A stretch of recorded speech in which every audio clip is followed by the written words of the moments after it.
اور قرآن کریم میں اللہ نے ارشاد فرمایا تبارک الذی نزل الفرقان علی عبدہ لیکون للعالمین نذیرا، ہم نے ہمارے رسول کو پورے عالمین کے لیے نذیر رسول بنا کر بھیجا ہے۔ تو جب ہمارے آقا صلی اللہ علیہ وسلم عالمین کے لیے رسول ہیں تو عالمین میں صرف انسان نہیں ہیں، جنات بھی ہے، فرشتے بھی ہیں، جانور بھی ہیں، پرندے بھی ہیں۔ تو جب تمام مخلوق کی طرف رسول ہیں تو پوری مخلوق کی زبان ہمارے آقا صلی اللہ علیہ وسلم جان رہی ہیں۔ السلام علیکم ورحمۃ اللہ وبرکاتہ۔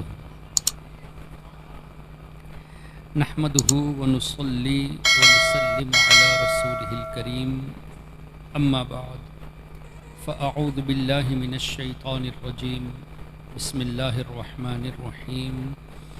الذین یتبعون الرسول النبی الامی الی آخر الآیہ۔ قال النبی سیدنا محمد رسول اللہ صلی اللہ علیہ وسلم المرء مع من حب، او کما قال علیہ الصلاۃ والسلام۔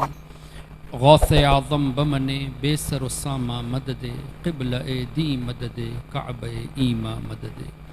یا صاحب الناہور کل ناصری، فی السمع والاعضاء وحسن الباصر، وبطول عمر لا بعمر قاصر، یا مجمع الخیرات عبد القادری رضی اللہ عنہما۔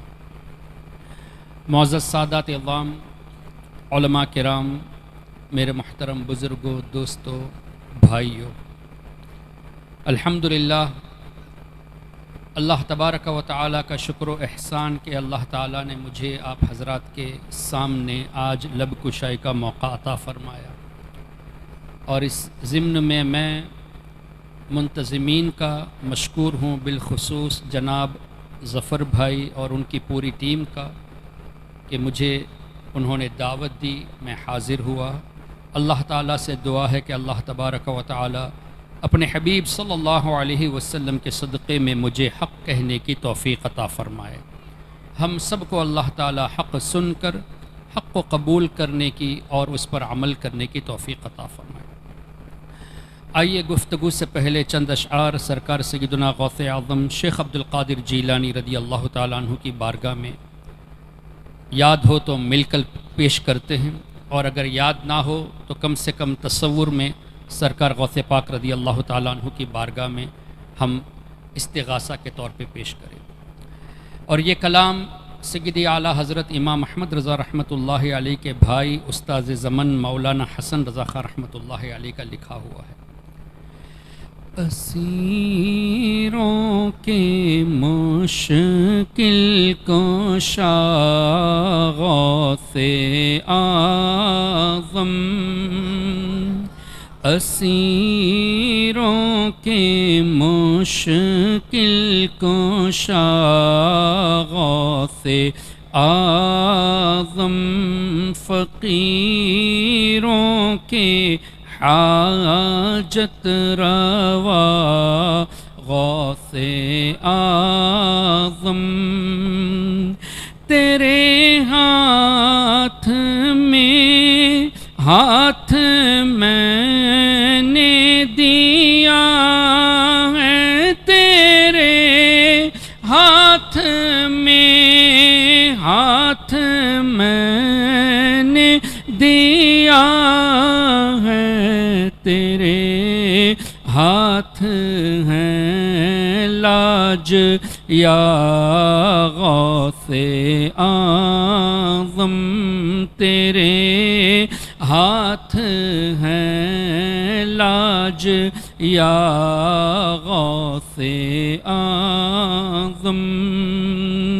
قسم ہے کہ مشکل کو مشکل نہ پایا، قسم ہے کہ مشکل کو مشکل نہ پایا، کہا ہم نے جس وقت یا غوث اعظم، کہا نے جس وقت یا غوث اعظم کہیں کس سے جا کر حسن اپنے دل کی کہے، کس سے جا کر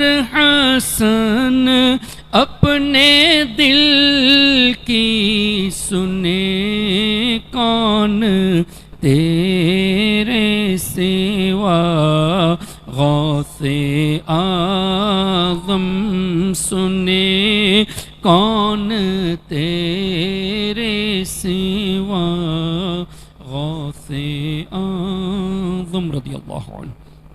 اللہم صلی علی سیدنا ومولانا محمد معدن الجود والکرم وآلہ وبارک وسلم۔ معزز سامعین، آپ نے جناب الحاج مولانا فاروق خان رضوی صاحب قبلہ سے ایک تحقیقی گفتگو سنی، اور ماشاءاللہ بڑی اچھی تحقیق ان کی ہے، اور بہت بہترین انداز سے غیر سنیوں کا جنازہ نکال دیتے ہیں۔ اللہ تعالی حضرت کو مزید ہمت عطا فرمائے، مزید علم میں برکتیں عطا فرمائے، اور جتنے بھی علماء اس سلسلے میں کوشش کر رہے ہیں اللہ تعالیٰ سب کو خوب برکتوں سے نوازے۔ معزز سامعین، یہاں علماء کرام موجود ہیں کثیر تعداد میں ماشاءاللہ، اور آپ جانتے ہیں کہ میں اہل زبان نہیں ہوں، میری زبان میمنی ہے، اور میں ہندوستان کا بھی نہیں ہوں، اگرچہ آبائی وطن ہندوستان ہے، پیدائش ہماری سری لنکا میں ہے، تو اردو بول چال میں میری گفتگو میں کچھ خامی نظر آ سکتی ہے، تو آپ حضرات سے گزارش ہے کہ اس کو درگزر کر دینا، اور بالخصوص علماء کرام سے گزارش ہے کہ گفتگو میں کوئی قابل اصلاح بات نظر آئے تو ضرور اصلاح بھی فرما دیں۔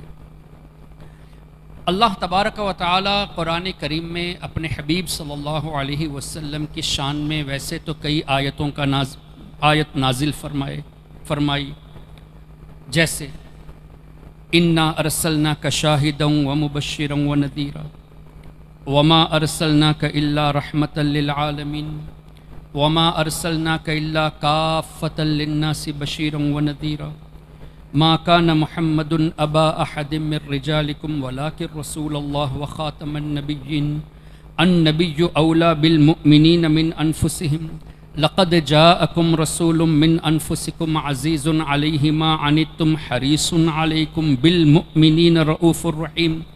اسی طرح اللہ نے کئی آیتوں کا نزول فرمایا، ان میں سے ایک آیت کریمہ ہے سورہ اعراف میں، جہاں اللہ نے فرمایا الذين يتبعون الرسول النبي الأمي الذي يجدونه مكتوبا عندهم في التوراة والإنجيل يأمرهم بالمعروف وينهاهم عن المنكر ويحل لهم الطيبات ويحرم عليهم الخبائث ويضع عنهم إصرهم والأغلال التي كانت عليهم فالذين آمنوا به وعزروه ونصروه واتبعوا النور الذي أنزل معه اولئک هم المفلحون۔ اس آیت کریمہ میں اللہ تعالیٰ نے اپنے حبیب صلی اللہ علیہ وسلم کی 9 خوبیاں بیان فرمائی، 9 ایگزالٹڈ ایٹریبیوٹس آف نبی کریم صلی اللہ علیہ وسلم۔ اس میں سے سب سے پہلا جملہ ہے الرسول۔ اللہ فرماتا ہے کہ جو میرے اس رسول کی اتباع کرے۔ اب رسول، اس کا معنی کیا ہوگا، رسول کی شان کیا ہے، یہ بھی ہم قرآن کریم سے سمجھنے کی کوشش کریں۔ اللہم صلی وسلم وبارک علیہ وسلم۔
آپ حضرات تشریف رکھیں۔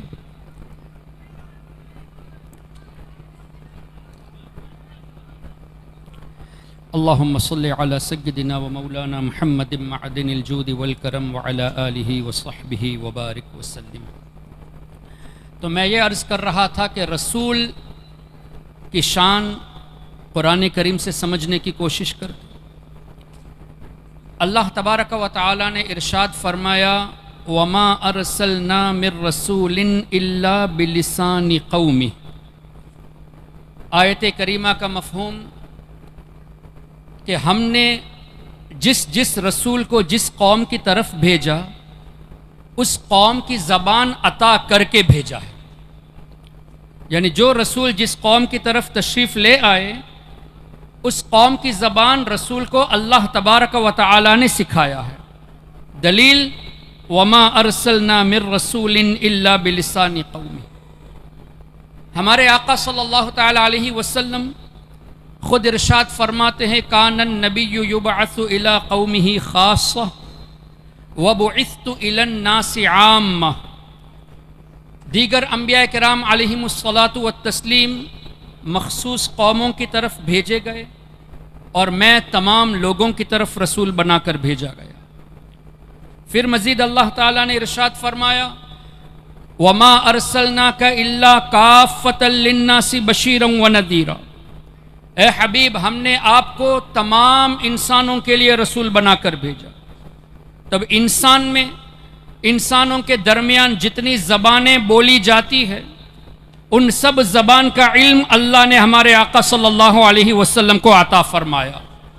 کیوں؟ وما ارسلنا من رسول الا بلسان قومه۔ تو اب انسان جو حضور علیہ الصلوۃ والسلام کی امت میں سے ہے، یہاں آپ بنگالی بولتے ہیں، اردو بولتے ہیں، ہندی بولتے ہیں، کیرلا میں ملیالی بولی جاتی ہے، چنئی میں تمل بولی جاتی ہے، حیدرآباد میں الگ زبان، سری لنکا میں تمل، سنگھالی، انگلش، چائنا میں چائنیز، مینڈرین، اورینٹل، فرانس میں فرینچ، اسپین میں اسپینش، الگ الگ جگہوں پہ الگ الگ زبانیں بولی جاتی ہیں۔ تو اس کا مطلب یہ ہے کہ جتنی بھی زبانیں بولی جاتی ہے ان سب کا علم ہمارے آقا صلی اللہ علیہ وسلم کو اللہ نے عطا فرمایا ہے۔ اور پھر مزید ہمارے آقا صلی اللہ علیہ وسلم نے یہ بھی ارشاد فرمایا ارسلت الی الخلق کافہ، میں تمام مخلوق کی طرف رسول بنا کر بھیجا گیا۔ اور قرآن کریم میں اللہ نے ارشاد فرمایا تبارک الذی نزل الفرقان علی عبدہ لیکون للعالمین نذیرا۔ ہم نے ہمارے رسول کو پورے عالمین کے لیے نذیر رسول بنا کر بھیجا ہے۔ تو جب ہمارے آقا صلی اللہ علیہ وسلم عالمین کے لیے رسول ہیں تو عالمین میں صرف انسان نہیں ہیں، جنات بھی ہے، فرشتے بھی ہیں، جانور بھی ہیں، پرندے بھی ہیں۔ تو جب تمام مخلوق کی طرف رسول ہیں تو پوری مخلوق کی زبان ہمارے آقا صلی اللہ علیہ وسلم جان رہے ہیں۔ پھر مزید اللہ کے رسول صلی اللہ علیہ وسلم نے خود ارشاد فرمایا کہ اللہ تبارک و تعالی نے مجھے یہ خوبیاں عطا فرمائی۔ بخاری مسلم دیکھ لیجئے کیسے کیسے الفاظوں سے حضور علیہ الصلوۃ والسلام نے خود اپنی شان بیان فرمائی۔ اب آئیے انبیاء کرام کے تعلق سے اللہ تبارک و تعالی نے اور وضاحت فرما دی۔ حضرت آدم علیہ الصلوۃ والسلام کی بات آئی تو قرآن میں کہیں آپ کو یہ نہیں ملے گا کہ آدم علیہ السلام کو ان کے بیٹوں نے علم سکھایا، بلکہ قرآن کریم میں ہے وَعَلَّمَ آدَمَ الْأَسْمَاءَ كُلَّهَا۔ اللہ تعالیٰ نے حضرت آدم علیہ الصلوۃ والسلام کو تمام اشیاء، تمام چیزوں کے نام سکھا دیے۔ دنیا میں جتنی بھی چیز بننے والی، جو بننے والی اور آگے بننے والی، جو بن چکی، جو بننے والی ہیں، تمام چیزوں کے اسماء مفسرون فرماتے ہیں کہ عربی میں نہیں، عبرانی میں صرف نہیں، بلکہ اللہ تعالیٰ نے جتنی زبانیں بنائی ہیں ان تمام زبانوں میں ان اشیاء کے نام سکھا دیے ہیں۔ اور تفسیر خازن یا روح البیان میں غالباً لکھا ہے کہ اللہ تعالیٰ نے حضرت آدم علیہ الصلوۃ والسلام کو 7 لاکھ زبانیں عطا فرمائی۔ تو سکھایا کس نے نبی کو؟ رب تبارک و تعالی نے۔ حضرت سلیمان علیہ السلام کی بات آئی تو اللہ نے فرمایا فَفَهَّمْنَاهَا سلیمان، ہم نے حضرت سلیمان علیہ السلام کو حکمت عطا کی، فہم عطا کیا، اور مزید حضرت سلیمان اور حضرت داؤد علیہ السلام کی بات آئی تو اللہ نے فرمایا وَلَقَدْ آتَيْنَا دَاوُودَ وَسُلَيْمَانَ عِلْمًا، ہم نے داؤد علیہ السلام کو علم عطا کیا، ہم نے سلیمان علیہ السلام کو علم عطا کیا۔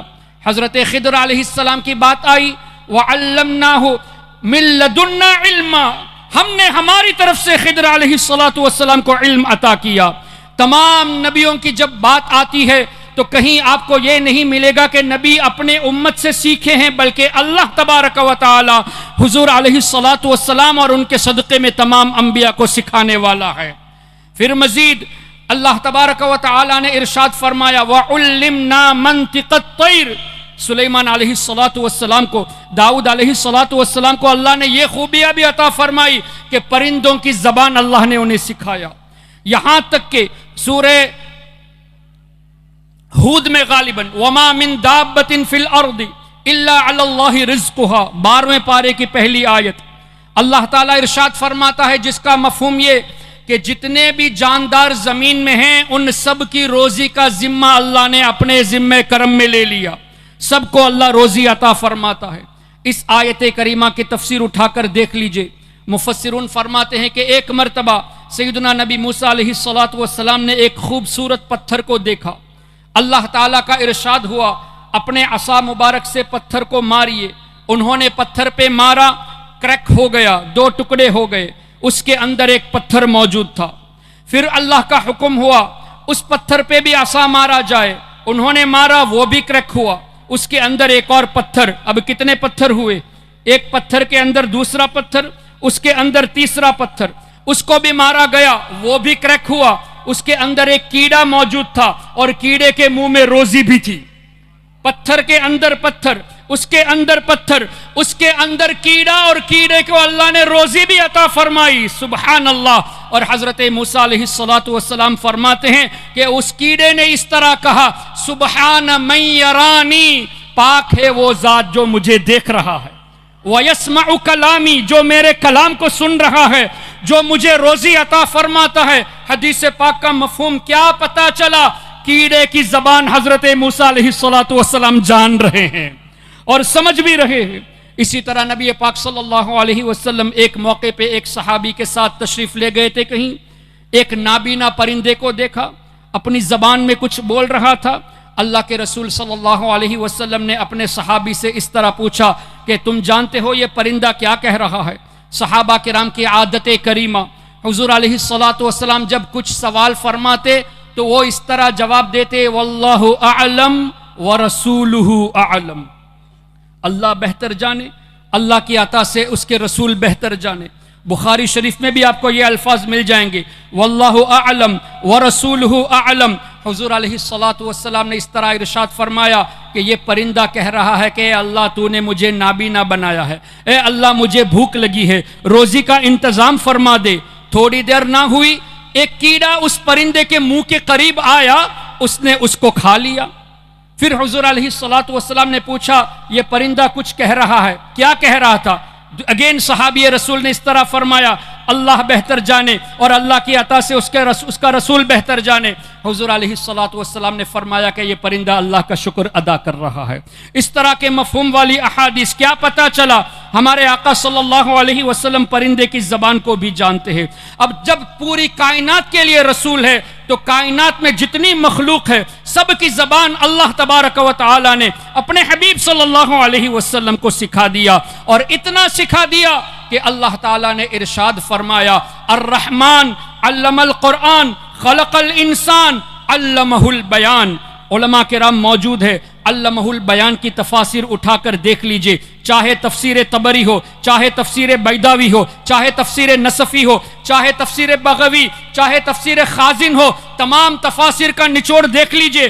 علماء کرام مفسرون فرماتے ہیں کہ اللہ تعالیٰ نے حضور علیہ السلام کو ما کان وما سیکون الی یوم القیامہ، جو کچھ ہو چکا وہ بھی سکھا دیا، قیامت تک جو کچھ ہونے والا ہے وہ تمام باتیں اللہ نے اپنے حبیب کو سکھا دی ہے۔ تو نبیوں کو سکھانے والا اللہ تبارک و تعالی، حضور علیہ السلام کو اللہ نے علم عطا فرمایا، اب حضور صلی اللہ علیہ وسلم کی یہ شان قرآن کریم سے، لیکن آج دیوبندیوں کے ان اکابر نے اپنی کتابوں میں لکھا، جیسے کہ مولانا فاروق خان رضوی صاحب نے ابھی بتایا، براہین قاطعہ میں خلیل احمد امبیٹوی نے کیا لکھا؟ معاذ اللہ رب العالمین، حضور علیہ الصلاۃ والسلام کے علم کو اگر ثابت کرنے جاؤ گے تو یہ ایمان کا حصہ نہیں بلکہ شرک ہے، اور شیطان کا علم حضور علیہ الصلاۃ والسلام سے بھی زیادہ ہے۔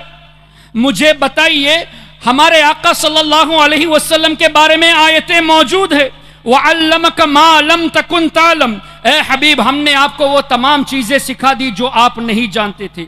اس آیت کی تفسیر اٹھا لیجئے، اگین ٹیک تفسیر طبری، تفسیر نصفی، تفسیر بیضاوی، تمام بڑی بڑی تفاسیر کو اٹھا لیجئے۔ اس آیت کریمہ کی تفسیر میں مفسرون فرماتے ہیں، علم علم الاولین والآخرین، اللہ نے حضور علیہ السلام کو اولین کا علم بھی سکھا دیا، آخرین کا علم بھی سکھا دیا۔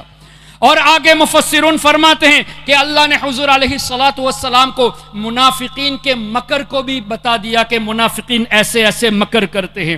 اور آگے لکھتے ہیں مفسرون، وَضَمَائِرُ الْقُلُوبِ، لوگوں کے دلوں میں کیا ہے وہ بھی اللہ نے حضور علیہ الصلاۃ والسلام کو بتا دیا۔ اب مفسرون کا یہ عقیدہ قرآن کریم کی تفسیر سے پتہ چلا کہ حضور علیہ الصلاۃ والسلام کو اللہ تعالیٰ نے تمام چیزیں سکھا دی جو ہونے والی ہے، جو ہو چکی ہے، یہاں تک کہ آپ کے دل میں کیا ہے، میرے دل میں کیا ہے، وہ بھی حضور جانتے ہیں۔ لیکن کیا شیطان کے بارے میں یہ آیت اس طرح آئی ہے وَعَلَّمَ شیطان الاسماء کلہا؟ نہیں، وَعَلَّمَ آدم الاسماء کلہا ہے، وَعَلَّمَكَ ہے، وَعَلَّمَ الشیطان ما لم تکن تعلم نہیں ہے۔ اس طرح کی آیتیں شیطان کے تعلق سے نہیں ہے بلکہ حضور علیہ الصلاۃ والسلام کے تعلق سے ہے۔ لیکن براہین قاطعہ میں خلیل احمد امبیٹوی نے لکھا، شیطان کا علم حضور کے علم سے زیادہ ہے، اور اتنی بے وقوفی کر دی، اتنی شرارت کر دی کہ یہ بھی لکھتا ہے کہ حضور کا علم ثابت کرنے جاؤ گے تو مشرک ہو جاؤ گے، یہ ایمان کا حصہ نہیں۔ مجھے بتائیے محترم حضرات، شرک کا مطلب کیا ہوا؟ اللہ تعالیٰ کی ذات یا صفات میں کسی کو شریک ٹھہرانا۔ اب شیطان کا علم ثابت کرو، چونکہ تمہارے حساب سے نص سے ثابت ہے اور حضور سے زیادہ ہے، تو شیطان کا علم ثابت کرنا شرک نہیں، حضور کا علم ثابت کرنا شرک۔ مطلب اے وہابیو، اے دیوبندیو، تم شیطان کو اللہ کے برابر مان لیتے ہو۔ اگر حضور کے علم کو ثابت کرنا شرک ہے تو شیطان کے علم کو ثابت کرنا بھی شرک ہوگا۔ اگر یہ شرک نہیں ہے تو تم نے شیطان کو اللہ کے برابر کر دیا۔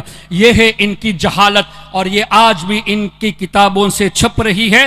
اور جب ان سے پوچھا جاتا ہے تو یہ بھی جواب دیتے ہیں کہ ہمارے بزرگوں نے جان بوجھ کر نہیں لکھا، ان سے غلطی ہو گئی۔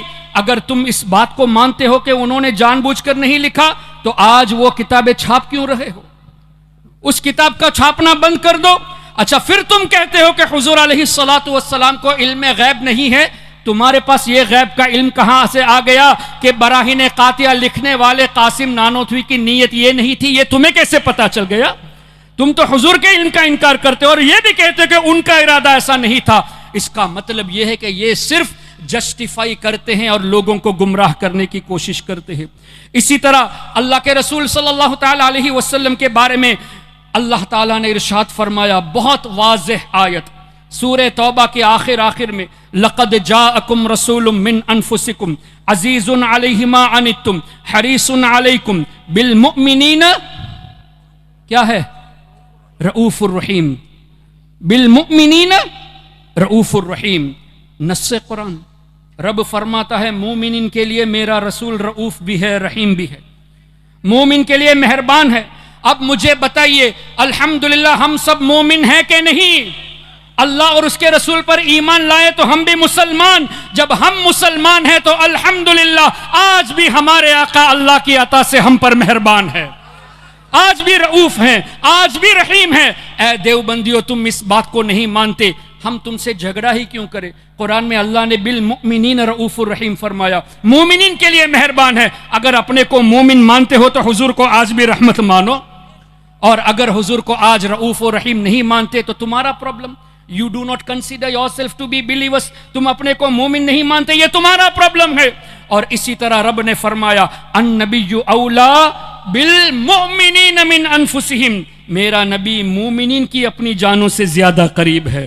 تو جب حضور مومن کی جان سے زیادہ قریب ہے، ہم مومن ہیں تو حضور آج بھی ہم سے قریب ہے، اتنے قریب ہے کہ ہماری جان سے زیادہ قریب ہے۔ اے نجدیو، اے دیوبندیو، تم حضور علیہ الصلوۃ کے تعلق سے یہ عقیدہ رکھتے ہو معاذ اللہ، جیسا کہ اسماعیل دہلوی نے لکھا کہ حضور علیہ الصلوۃ معاذ اللہ مر کر مٹی میں مل گئے، یہ صراحتاً حدیث کے خلاف ہے۔ کیوں؟ پہلی بات تو یہ کہ حضور نے فرمایا الانبیاء احیاء فی قبورہم یصلون، اللہ کے تمام نبی اپنی قبروں میں موت کا مزہ چکھنے کے بعد حیات ہیں، یصلون نمازیں ادا کرتے ہیں۔ حضور لفظ حیات استعمال فرماتے ہیں، تم مرنے کا لفظ استعمال فرماتے ہو، تم مردے کا لفظ استعمال کرتے ہو، جبکہ ہم موت کا انکار نہیں کرتے۔ ایسے الفاظ کیوں نہیں بولتے کہ حضور علیہ الصلوۃ اس دنیا فانی سے رخصت ہو چکے، ٹیمپرری ورلڈ سے پرماننٹ ورلڈ کی طرف گئے، انتقال فرمائے؟ اس طرح کے الفاظ کیوں نہیں بولتے؟ لفظ مردہ کیوں کہتے ہو جو حدیث کے صراحتاً خلاف ہے؟ کیوں اللہ کے رسول نے فرمایا احیاء، اور یہ قرآن کریم کے بھی خلاف ہے؟ کیا اللہ نے انبیاء کے غلاموں کے بارے میں نہیں فرمایا وَلَا تَقُولُوا لِمَنْ يُقْتَلْ فِي سَبِيلِ اللَّهِ اموات، جو اللہ کی راہ میں شہید ہوئے ان کو مردہ نہ کہو، جبکہ نماز جنازہ پڑھی گئی، تدفین ہو گئی، روح جسم سے جدا ہو گئی، پھر بھی رب نے مردہ کہنے سے منع فرمایا۔ اور آگے سورہ آل عمران میں وَلَا تَحْسَبَنَّ الَّذِينَ قُتِلُوا، گمان بھی مت کرو کہ وہ مردہ ہیں، اللہ انہیں روزی عطا فرماتا ہے، وہ اللہ کے نزدیک زندہ ہے۔ تو جب قرآن میں حیات کا لفظ موجود اور منع کیا گیا کہ نہ مردہ کہو نہ مردہ سوچو، تم انبیاء کرام کو لفظ مردہ سے یاد کرتے ہو، اور انبیاء کرام کے سردار، پوری کائنات کے سردار نبی پاک صلی اللہ علیہ وسلم کے لیے اس طرح کے الفاظ تم کہتے ہو کہ نبی مر کر مٹی میں مل گئے۔ ایک تو حیات، لفظ حیات کے خلاف ہوا، دوسرا حضور علیہ الصلوۃ نے فرمایا ان اللہ حرم علی الارض ان تأکل اجساد الانبیاء، بے شک اللہ نے زمین پر حرام قرار دیا کہ وہ نبیوں کے جسموں کو کھائے۔ فنبی اللہ حی، اللہ کے نبی حیات ہیں، یرزق، روزی بھی دی جاتی ہے، یہاں بھی حیات کا لفظ ہے۔ اور مٹی جب کھا نہیں سکتی تو جسم سلامت ہے، جب جسم سلامت ہے تو تم ہوتے کون ہو کہنے والے کہ مٹی میں مل گئے ہیں؟ یہ بھی تو حدیث کے خلاف ہوا۔ حدیث کے خلاف واضح تم بیان کرتے ہو، کتابوں میں لکھ کر تم چھاپتے ہو، اور سنیوں کو مشرک کہتے ہو۔ حضور علیہ الصلوۃ کے بارے میں جب رب نے فرما دیا النبی اولا بالمؤمنین من انفسہم، مومنین کی اپنی جانوں سے زیادہ قریب ہے، مطلب حیات ہیں تبھی تو قریب ہے، موت کا مزہ چکھنے کے بعد حیات ہیں تبھی تو قریب ہے۔ ارے ہم اس وقت آسنسول ویسٹ بنگال میں ہیں، اس وقت سری لنکا میں کتنے مسلمان ہیں، آپ کے بنگلہ دیش میں کتنے ہیں، یورپ میں کتنے مسلمان ہیں، عرب میں کتنے مسلمان ہیں، جہاں جہاں مسلمان ہیں ان سب کے قریب ہمارے آقا ہے۔ اس کا مطلب حضور کو پتا ہے کون سا مومن اس وقت کس جگہ پر موجود ہے، ورنہ قریب کیسے ہوتے؟ بنگلہ دیش کے مسلمانوں سے بھی قریب، ٹوکیو کے مسلمانوں سے بھی قریب، ڈربن کے مسلمانوں سے بھی قریب، دلی کے مسلمانوں سے بھی قریب۔ کیا پتا چلا؟ اللہ کے حبیب اللہ کی عطا سے یہ جانتے ہیں کہ کون مسلمان کس جگہ پر موجود ہے۔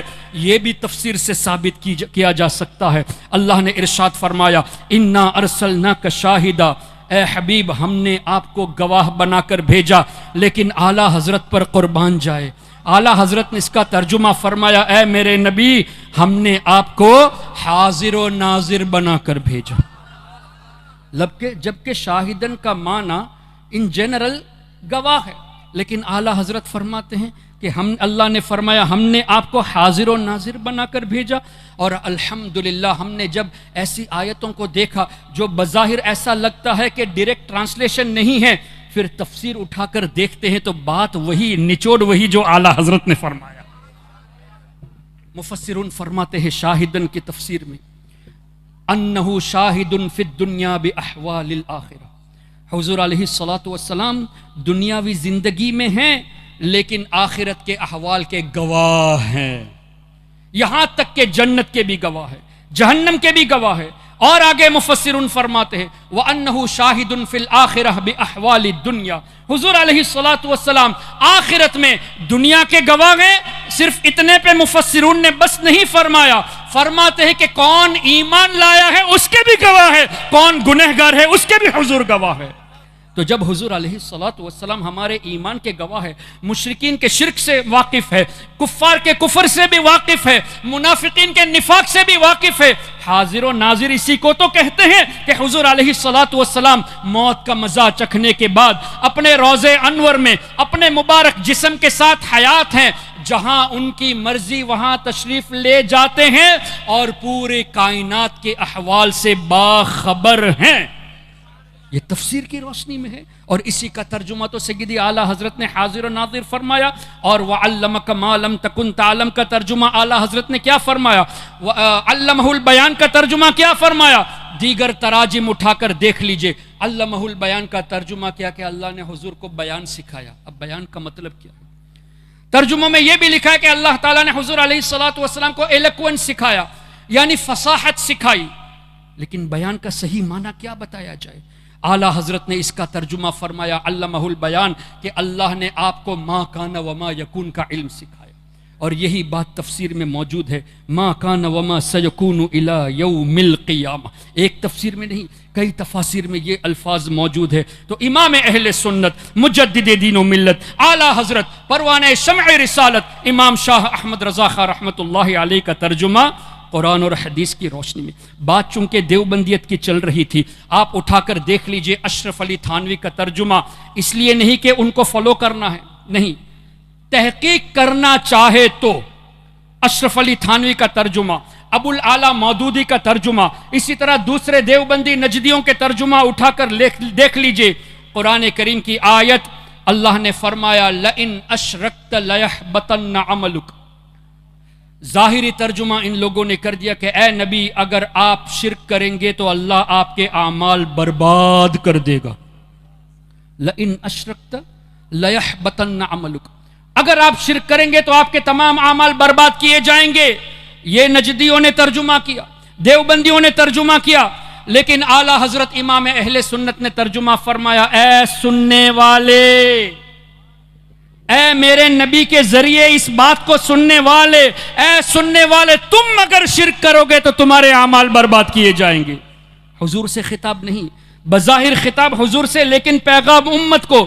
اس آیت کی ترجمے میں اعلیٰ حضرت نے یہ جو اے سننے والے فرمایا اپنی طرف سے نہیں، بلکہ مفسرون نے فرمایا ایھا السامع، اے سننے والے کے لفظ یہ تفسیر میں موجود ہے۔ اور مفسرون نے یہ بھی فرمایا الخطاب للنبی والمراد به امته، خطاب بظاہر حضور سے ہے لیکن مراد امت ہے، یعنی امت کو یہ پیغام دیا جا رہا ہے۔ حضور تو شرک کر ہی نہیں سکتے، کیوں؟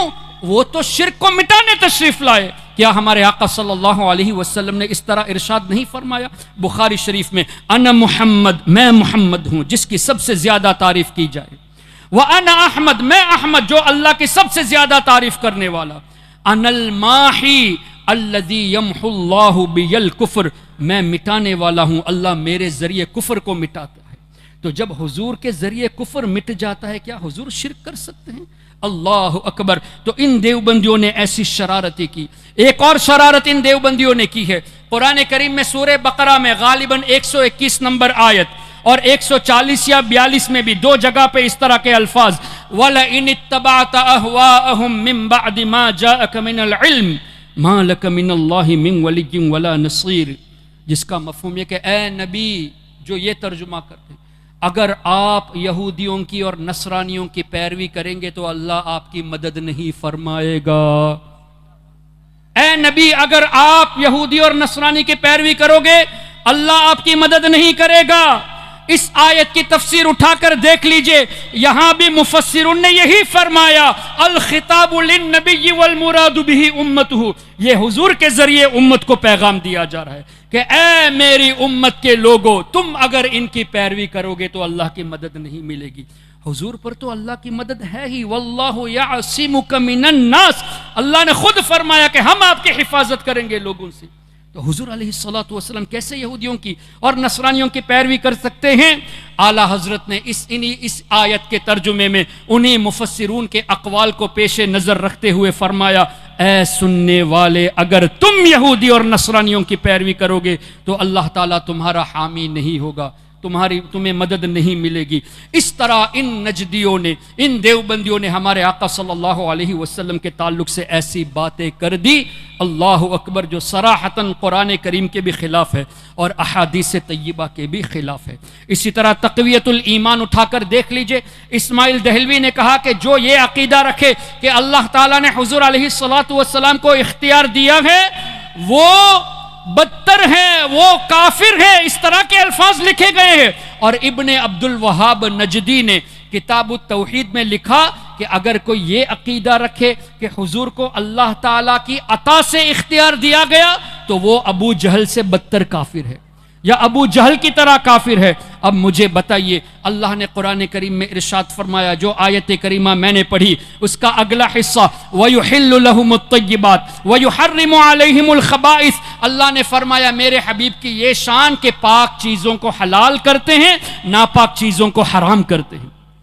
تو حضور کو اللہ نے اختیار دیا نا تب نا۔ پھر نبی پاک صلی اللہ تعالی علیہ وسلم نے کتنی احادیث شاہد ہے اس بات پر کہ مردوں کے لیے تو سونا حرام ہے، لیکن حضرت سراقہ رضی اللہ عنہ کے تعلق سے حضور ہی نے بشارت دی کہ کیسر و کسریٰ کے کنگن آپ کے ہاتھ میں دیکھ رہا ہوں۔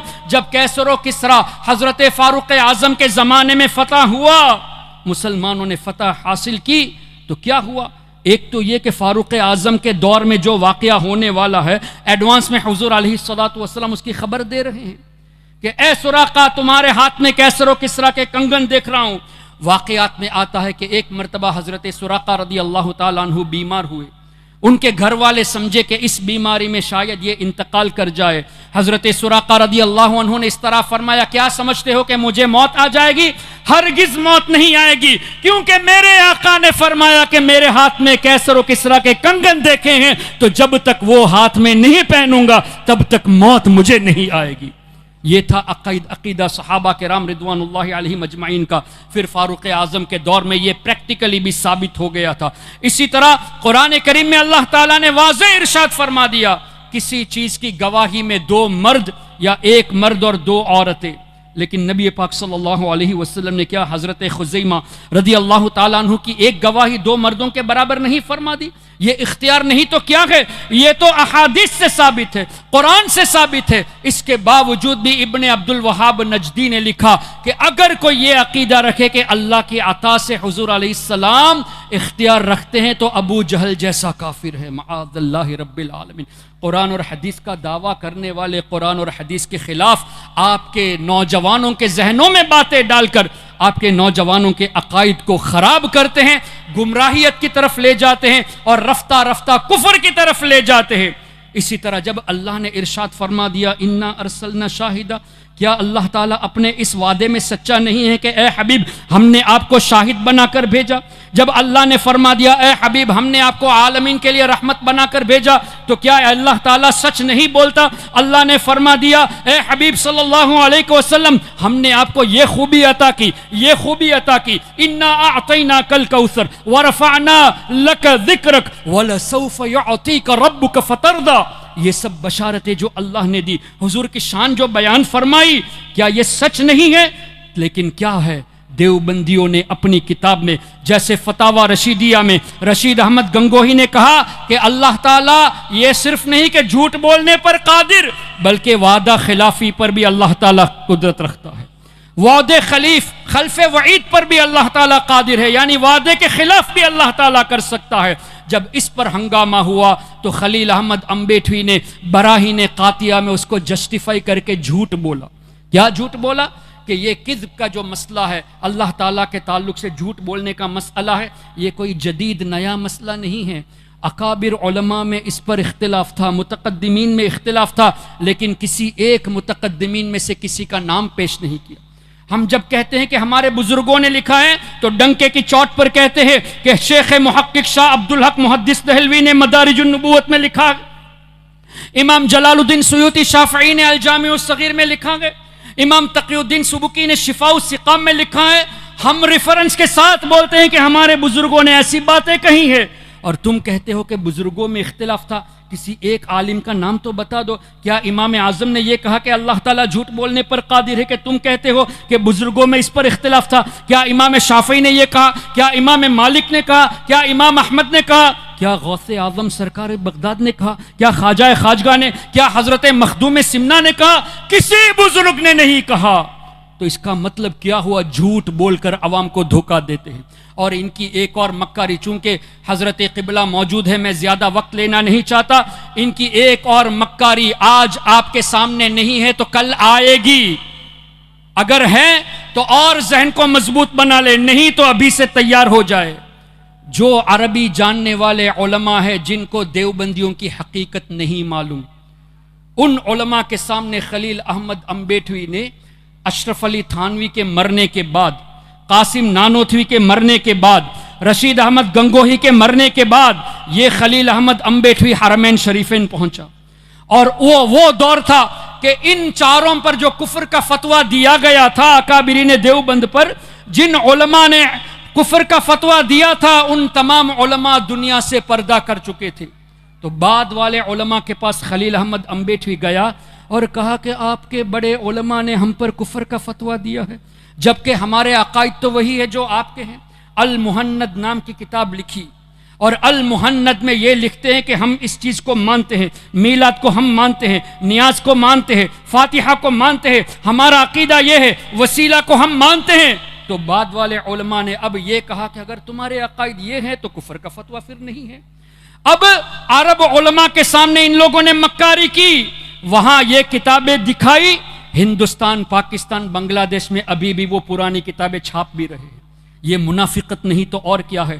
یہاں آپ کے یہاں دیوبندیوں کی مسجد قریب میں ہے، یہاں دیوبندی رہتے ہیں، کان کھول کر سن لے اے دیوبندیوں، ایسی منافقت کو چھوڑ دو۔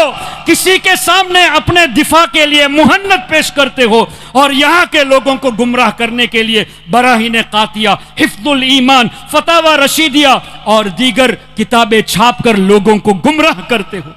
یہ دیوبندیوں کی منافقت اتنی خطرناک ہے کہ میں تو کہتا ہوں غیر مقلد اہل حدیث وہابی اگرچہ بدترین لوگ ہیں، قرآن کریم کی وہ آیتیں جو مشرکین کے تعلق سے نازل ہوئی، ان آیتوں کو اللہ کے نیک بندوں پر فٹ کیا، اور حضرت عبداللہ ابن عمر رضی اللہ عنہما کا فرمانا بخاری شریف میں موجود خوارج کے باب میں کہ یہ بدترین مخلوق ہے خارجی، ورسٹ کریشن ہے۔ کیوں؟ جو آیتیں مشرکین کے تعلق سے نازل ہوئی ان آیتوں کو نیک بندوں پر فٹ کیا۔ آج کا وہابی بھی یہی کرتا ہے۔ تو یہ بھی آج کے دور کے خارجی ہوئے اور بدترین مخلوق ہوئے، لیکن ان کی ایک عادت ہے، جو اکیلے میں کہتے ہیں وہی مجمع میں کہتے ہیں۔ لیکن دیوبندیوں کے اندر یہ منافقت ہے کہ وہ اپنی گیدرنگ میں تو کہہ دیں گے کہ یہ شرک ہے، یہ بدعت ہے، یہ غلط ہے، وہ غلط ہے۔ جب آپ میں سے کوئی ان سے سوال کرنے جائے گا، ہم نے کب یہ سب کہا؟ ہم تو اتحاد چاہتے ہیں، دیکھو ہماری کتاب المہند موجود ہے، ہم نے تو اس میں وہی عقیدہ لکھا ہے جس کو آپ مانتے ہو، اور ان کتابوں کی عبارتوں کو جسٹیفائی کرتے ہیں، اور یہاں تک کیا کہ نئی ایڈیشن میں ایڈیٹنگ بھی کر دی ہے، الفاظ کو چینج بھی کر دیا ہے۔ اس کا مطلب کیا ہوا؟ تم مانتے ہو تمہارے بزرگوں نے غلطی کی تبھی تو چینج کر رہے ہو، ورنہ الفاظ میں تبدیلی کی ضرورت کیا تھی؟ تو یہ ان کی منافقت ہے۔ اپنی اولاد کو ان منافق صفت لوگوں سے بچائیے، اور آج سے عقائد اہل سنت اپنے بچوں کو سکھائیے۔ یہ مت سوچنا کہ ابھی ہمارے بچے چھوٹے ہیں، جب بڑے ہو جائیں گے تو سیکھ جائیں گے، نہیں۔ حضور علیہ الصلاۃ والسلام نے ارشاد فرمایا، ادبوا اولادکم، اپنی اولاد کو تعلیم دو، سکھاؤ کیا؟ 3 خصلتیں۔ اس میں پہلی بات جو فرمائی، حب نبیکم، اپنے نبی کی محبت اولاد کو سکھاؤ۔ پھر فرمایا اہل بیت کی محبت، اور بعد میں فرمایا وتلاوت القرآن، قرآن کریم کی تلاوت، جبکہ قرآن میں ہر شے کا ذکر ہے، ولا رطب ولا یابس الا فی کتاب مبین، ولا اصغر من ذلک ولا اکبر الا فی کتاب مبین، ونزلنا علیک الکتاب تبیانا لکل شیء، ہر چیز کا واضح بیان قرآن میں ہے، چھوٹی بڑی چیز کا ذکر قرآن میں ہے، خشک و تر چیز کا ذکر قرآن میں ہے۔ اس کے بعد بھی حضور فرماتے کہ پہلے نبی کی محبت سکھاؤ، پھر اہل بیت کی محبت کا تذکرہ، اس کے بعد تلاوت قرآن۔ کیا پتا چلا حضور کی محبت میں، اہل بیت کی محبت میں، صحابہ کی محبت میں قرآن پڑھو گے تو ہدایت پر رہو گے، اور حضور کے بغض میں، اہل بیت و صحابہ کے بغض میں قرآن پڑھو گے تو ہدایت ملنے والی نہیں۔ یہ بھی قرآن کا ہی فیصلہ ہے نا، یضل بہ کثیرا ویہدی بہ کثیرا۔ کتنے لوگ قرآن پڑھ کر گمراہ ہوتے ہیں، جبکہ قرآن پڑھ کر گمراہ ہونے کا سوال نہیں، چونکہ حب رسول نہیں ہے، بغض رسول کے ساتھ پڑھتے ہیں، اور حضور کی شان جو بے عیب نبی ہیں، ان کے بے عیب نبی کی شان میں عیب تلاش کرنے لگے ہیں۔ کیا کسی یہودی کو دیکھا کہ تورات کا تذکرہ کرتے ہوئے یہ کہا ہو کہ ہمارے موسیٰ علیہ السلام کی خامی ہم تورات میں ڈھونڈ رہے ہیں؟ کیا کبھی کسی نصرانی کو دیکھا ہے کہ انجیل کے تعلق سے یہ کہے کہ عیسیٰ علیہ السلام کی خامیاں ہم انجیل میں دیکھ رہے ہیں؟ لیکن آج کا کلمہ پڑھنے والا قرآن کھولتا ہے تو یہ دیکھتا ہے کہ کہاں حضور کی بے ادبی کی گئی، کہاں حضور کو اللہ نے ڈانٹا معاذ اللہ، جبکہ اللہ نے کہیں بھی ڈانٹا نہیں ہے۔ آیتوں کو مسکوٹ کرتے، یہ کھول کے دیکھتے ہیں کہ کہا اللہ نے یہ فرمایا کہ حضور کو یہ خبر نہیں، وہ خبر نہیں۔ اللہ اکبر! کیا یہ کلمہ پڑھنے والے کی شان ہو سکتی ہے؟ نبی کا کلمہ پڑھ کر بے عیب نبی کی شان میں بے ادبی کے الفاظ استعمال کرنا اور عیب ڈھونڈنا، اللہ اکبر! نبی پاک صلی اللہ علیہ وسلم کی شان تو ایسی کہ عیب تو دور، اللہ نے جو اوصاف عطا فرمائے وہ ختم ہونے کے عیب سے بھی پاک ہے۔ تبھی تو اعلیٰ حضرت نے فرمایا، سرور کہوں کہ مالک و مولا کہوں تجھے، باغ خلیل کا گل زیبا کہوں تجھے، تیرے تو وصف یا رسول اللہ آپ کے جو اوصاف ہے عیب تناہی سے ہیں بری، ختم ہونے کے عیب سے بھی پاک ہے۔ یہ ہمارے آقا کی شان ہے۔ کیوں؟ وَرَفَعْنَا لَكَ ذِكْرَكَ وَلَلْآخِرَةُ خَيْرٌ لَكَ مِنَ الْأُولَى، ہر آنے والی گھڑی پچھلی گھڑی سے بہتر۔ تو اب حضور کا درجہ اور بلند ہو گیا، اب اور بلند ہو گیا، ہر گھڑی بلند ہوتا رہتا ہے تو عیب ختم ہونے کے عیب سے پاک ہوئے۔ تو اعلیٰ حضرت نتیجے میں فرماتے ہیں، تیرے تو وصف عیب تناہی سے ہیں بری، حیراں ہوں میرے شاہ میں کیا کیا کہوں تجھے، لیکن رضا نے ختم سخن اس پہ کر دیا، خالق کا بندہ خلق کا آقا کہوں تجھے۔ اس کو اور آسان لفظوں میں اعلیٰ حضرت کے بڑے صاحبزادے حجت الاسلام مولانا حامد رضا خان رحمۃ اللہ علیہ نے یوں فرمایا، محمد مصطفیٰ نور خدا نام خدا تم ہو، شہ خیر الورا شان خدا صلی علی تم ہو، حبیب کبریا تم ہو، امام الانبیاء تم ہو، محمد مصطفیٰ تم ہو، محمد مجتبیٰ تم ہو، غریبوں درد مندوں کی دوا تم ہو، دعا تم ہو، فقیروں بے نواؤں کی صدا تم ہو، ندا تم ہو، ہمارے ملجا و ماوا ہمارا آسرا تم ہو، سہارا بے سہاروں کا شہ ہر دوسرا تم ہو، غریبوں کی مدد بے بس کا بس روحی فدا تم ہو، اور یا رسول اللہ حسینوں میں تم ہی تم ہو، نبیوں میں تم ہی تم ہو، کہ محبوب خدا تم ہو، نبی الانبیاء تم ہو۔ اتنی تعریف کرنے کے بعد فرماتے ہیں مولانا حامد رضا رحمۃ اللہ علیہ کہ یا رسول اللہ ہم آپ کو خدا تو نہیں کہہ سکتے اور نہ ہی خدا سے جدا کہہ سکتے۔ فرماتے ہیں خدا کہتے نہیں بنتی، جدا کہتے نہیں بنتی، تو کیا کہا جائے؟ خدا کہتے نہیں بنتی، جدا کہتے نہیں بنتی، ارے خدا پر اس کو چھوڑا ہے، وہی جانے کہ کیا تم ہو۔ اللہ کے سوا آپ کو کوئی جان ہی نہیں سکتا یا رسول اللہ صلی اللہ علیہ وسلم۔ یا رسول اللہ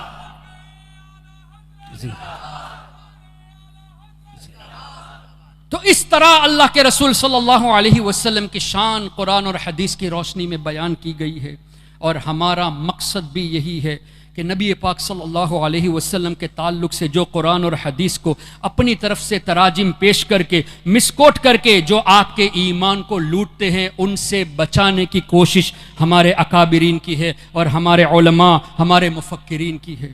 اس لیے ضروری ہے کہ آج سے ہی، کل کا بھی انتظار مت کرے، ابھی سے نیت کر لے کہ ہمیں عقائد اہل سنت سیکھنا ہے، اور اس کے لیے اتنے علماء آپ کے یہاں ماشاءاللہ موجود ہیں۔ آپ ان سے کہیں گے کہ حضرت ہمیں ہفتے میں 1 گھنٹہ ٹائم دیجئے، بہار شریعت میں 12-13 چیپٹر ہے عقائد کے تعلق سے، اللہ پر کیسے ایمان رکھا جائے، نبیوں پر کیسے ایمان رکھا جائے، فرشتوں پر کیسے ایمان رکھا جائے، جنت جہنم یوم آخرت شفاعت، ان سب کا تذکرہ موجود ہے۔ اور شفاعت کی جب بات آئی تو ان نجدیوں نے شفاعت کے تعلق سے بھی انکار کر بیٹھے، اور حضور علیہ الصلوۃ والسلام نے پہلے ایڈوانس میں یہ بات فرما دی۔ اور یہ حدیث پاک آج ترکی کے جو کنسٹرکشن ہے مدینہ شریف میں، مسجد نبوی شریف میں، وہاں یہ حدیث لکھی بھی ہوئی ہے. کیا حدیث ہے؟ شفاعتی یوم القیامت حق، میری شفاعت روز قیامت یہ حق ہے. فمن لم یؤمن بها لم یکن من اہلہا، جو میری شفاعت پر ایمان نہیں رکھتا اس کو شفاعت سے حصہ نہیں ملے گا. تو جس کو شفاعت چاہیے وہ ایمان رکھے. یہ نجدی ایمان نہیں رکھتے، ان کو شفاعت کی ضرورت نہیں. اور شفاعت تو ایسی کہ حضور علیہ الصلوۃ والسلام نے یہاں تک فرمایا یشفع یوم القیامت ثلاث، 3 گروہ روز قیامت شفاعت کریں گے. الانبیاء ثم العلماء ثم الشہداء، جماعت انبیاء شفاعت کرے گی. شہداء شفاعت کریں گے، اور شہداء سے پہلے علماء کا تذکرہ ہے. علماء شفاعت کریں گے، شہداء شفاعت کریں گے، اور بھی حدیثوں میں آیا حفاظ شفاعت کریں گے، حاجی شفاعت کریں گے. اسی طرح چھوٹے بچے جو انتقال کر جاتے ہیں وہ شفاعت کریں گے. لیکن حدیث میں یہ بھی آیا کہ انبیاء کرام یہ فرمائیں گے جیسے حضرت آدم، حضرت نوح، حضرت موسیٰ، حضرت عیسیٰ، حضرت ابراہیم علیہ السلام، نفسی نفسی اذهبوا الی غیری، کسی اور نبی کے پاس جاؤ. یہ کیوں فرمائیں گے جب حضور نے فرمایا کہ انبیاء بھی شفاعت فرمائیں گے؟ انبیاء جب شفاعت کریں گے تو یہ کیوں فرمایا؟ اور اعلیٰ حضرت نے یہ کیوں فرمایا؟ خلیل و نجی، مسیح و صفی، سبھی سے کہیں بھی بنی یہ بے خبری کہ خلق پھری کہاں سے کہاں تمہارے لیے. اسی میں اس کا جواب ہے، کہاں سے کہاں تمہارے لیے. یعنی یہ کہ یا رسول اللہ، دراصل بات یہ ہے کہ یہاں آپ کی شان اس طرح دکھانا مقصود کہ انبیاء کرام جانتے ہیں کہ وہ شفاعت فرمائیں گے، لیکن اذهبوا الی غیری کہنے میں حکمت یہ ہے ہم اس وقت شفاعت کریں گے جب ہمارے سب کے نبی شفاعت کا دروازہ کھولیں گے. حضور شفاعت کا دروازہ کھولیں گے، اس کے بعد ہم سب شفاعت کریں گے. اس کو بہت واضح لفظوں میں اعلیٰ حضرت نے یوں فرما دیا، خلیل و نجی، مسیح و صفی، سبھی سے کہیں بھی بنی یہ بے خبری. اب رہی بات، کتابوں میں آیا، بخاری شریف میں ہے، مسلم شریف میں ہے، دیگر کتب احادیث میں ہے کہ سب کے سب آدم علیہ السلام کے پاس جائیں گے. نہ صرف ان کی تعریف کریں گے بلکہ ان سے مدد بھی مانگیں گے. جو نبی شرک اور کفر کو مٹانے آئے، اگر مدد مانگنا وہ بھی اللہ کے کوٹ میں شرک ہوتا تو کیا اللہ تعالیٰ اس کی اجازت دیتا کہ تمام انسان آدم علیہ السلام کے پاس جائے؟ اچھا، پھر آج دنیا میں تقریباً 8 بلین لوگ ہیں. آج سے 100 سال پہلے کتنے رہے ہوں گے؟ 500 سال پہلے کتنے رہے ہوں گے؟ اور آج سے 100 سال کے بعد کتنے بلینز ہوں گے؟ اب آپ ایک اندازہ کر تو نہیں سکتے، ایک امیجنیشن ہمارے سمجھنے کے لیے. اربوں خربوں کی تعداد میں لوگ دوڑتے ہوئے حضرت آدم علیہ السلام کی تعریف کریں گے ان کے پاس جا کر اور ان سے مدد مانگیں گے. کیسا وہ منظر ہوگا؟ پھر ان اربوں خربوں لوگوں کو آدم علیہ السلام فرمائیں گے کہ تم دوسرے نبی حضرت نوح علیہ السلام کے پاس جاؤ. ایک نبی دوسرے نبی کی طرف بھیج رہے ہیں، تو تمام اربوں لوگ دوڑتے ہوئے حضرت نوح علیہ السلام کے پاس جائیں گے، تعریف بھی کریں گے، مدد بھی حاصل کریں گے. وہ کہیں گے ابراہیم علیہ السلام کے پاس جاؤ، تو تمام لوگ یہ حضرت ابراہیم علیہ السلام کے پاس جائیں گے. پھر حضرت موسیٰ علیہ السلام، پھر حضرت عیسیٰ علیہ السلام. آخر میں حضرت عیسیٰ علیہ السلام اس طرح فرمائیں گے تم ان کے پاس جاؤ جو ہم سب کے آقا ہے، ہم سب کے نبی ہے. اور حضور کیا فرمائیں گے؟ اذهبوا الی غیری، کسی اور کے پاس جاؤ. اگر یہ فرما دے تو ہم جائیں کہاں؟ حضور تو فرمائیں گے انا لہا، میں تو شفاعت کے لیے ہوں. اور بخاری، مسلم، دیگر کتب احادیث حضور علیہ الصلوۃ والسلام فرماتے ہیں میں اللہ کی بارگاہ میں ایک طویل سجدہ کروں گا، او کما قال، اس سجدے میں اللہ کی ایسی حمد بیان کروں گا کہ الفاظ وہ حمد کے اس وقت دیے جائیں گے. غیب کی خبر ہے کہ نہیں؟ میں سجدہ کروں گا، ایسا ایسا ہوگا، اور وہ الفاظ مجھے دیے جائیں گے. اور الفاظ کیسے ہوں گے؟ آج تک کسی نے اللہ کی ایسی حمد بیان نہیں کی، وہ ایسے الفاظ ہوں گے. پھر اللہ فرمائے گا یا محمد، اے میرے حبیب صلی اللہ علیہ وسلم، ارفع رأسک، سجدے سے اپنے سر مبارک کو اٹھائیے. قل، آپ کہیے، تسمع، آپ کی بات سنی جائے گی. سل تعطا، آپ مانگیے آپ کو عطا کیا جائے گا. واشفع تشفع، آپ شفاعت کیجئے آپ کی شفاعت قبول کی جائے گی. حضور فرماتے ہیں کہ روز قیامت اللہ کی اجازت ملے گی، میں شفاعت کروں گا. کئی حدیثیں ہیں، ایک حدیث اس سلسلے میں پیش کر دیتا ہوں. حضور علیہ السلام فرماتے ہیں انی اشفع یوم القیامت لاکثر مما علی وجہ الارض من شجر وحجر ومدر، او کما قال. حضور فرماتے ہیں بے شک روز قیامت زمین میں جتنے درخت ہے، جتنے پتھر ہے، جتنے کنکر ہے، ان سب سے زیادہ لوگوں کی میں شفاعت کروں گا۔ آپ کو پتہ ہے آسنسول میں کتنے درخت ہیں؟ آسنسول شہر میں کتنے پتھر ہے، کتنے کنکر ہے؟ یہاں روئے زمین کی بات ہو رہی ہے۔ انی اشفع یوم القیامت لاکثر مما علی وجہ الارض، ارض کا لفظ ہے تو مطلب حضور جانتے ہیں کہ روئے زمین میں کتنے درخت ہیں، کتنے پتھر اور کتنے کنکر ہیں، اور کتنے لوگوں کی میں شفاعت کروں گا، حضور ایڈوانس میں جانتے ہیں۔ ایسے نبی کے بارے میں اس طرح کے الفاظ لکھ کر ان دیوبندیوں نے، وہابیوں نے ہمارے نوجوانوں کے ایمان کو لوٹنے کی کوشش کی۔ تو عرض یہ تھی آپ حضرات سے، ابھی سے نیت کر لے، ہفتے میں 1 گھنٹہ مانگیے، 12-13 ٹاپک سے 3 مہینے میں بہار شریعت کا پہلا حصہ مکمل ہو جائے گا، اور آپ انشاءاللہ اپنے عقیدے میں مضبوط ہو جائیں گے۔ اس کے بعد ختم نہیں کرنا، اور 3 مہینے آپ سے چاہتا ہوں۔ اس 3 مہینے میں چلو ہفتے میں 1 گھنٹہ صحیح، جاء الحق مفتی احمد یار خان نعیم رحمۃ اللہ علیہ کی کتاب، اسی طرح دیگر کتب عقائد، اس کو آپ جدید اعتراض کے ساتھ پڑھیے، جوابات قرآن اور حدیث کی روشنی میں سیکھیے۔ انشاءاللہ مزید 3 مہینے میں یعنی ٹوٹل 6 مہینے میں ایمان ایسا مضبوط ہو جائے گا جیسے استاد زمن مولانا حسن رضا خان رحمۃ اللہ علیہ نے فرمایا کہ یا رسول اللہ صلی اللہ علیہ وسلم، یہ ایمان تو آپ کا دیا ہوا تحفہ ہے، اور کیا دشمن اس ایمان کو لوٹ سکتا ہے؟ ایمان کو ایسا مضبوط بنانا چاہیے۔ استاد زمن فرماتے ہیں مجھ سے کیا لے سکے عدو ایمان، مجھ سے کیا لے سکے عدو ایمان، یا رسول اللہ وہ بھی دیا ہوا تیرا، آپ کا دیا ہوا ایمان دشمن مجھ سے لوٹ سکے؟ تو حضور علیہ الصلوۃ والسلام کی یہ شان۔ تو ایسی محافل جہاں ہمارے عقائد کی اصلاح کے علماء کرام کوشش کرتے ہیں، کہیں بھی اس طرح کی محفل ہو ضرور شرکت کرنے کی کوشش کرے، اپنے عقائد کو مضبوط کرے۔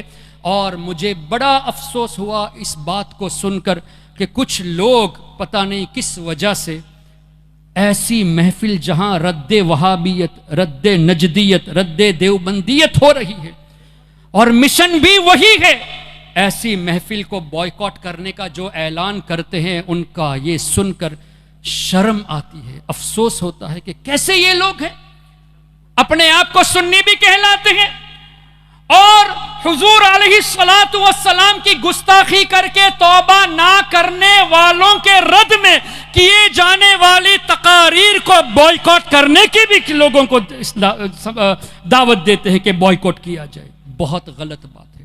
اگر آپ شریک نہیں ہونا چاہتے کسی وجہ سے، ہم نے آپ کو زبردستی نہیں کی کہ you must attend this programme, نہیں، لیکن کسی کو روکو تو مت۔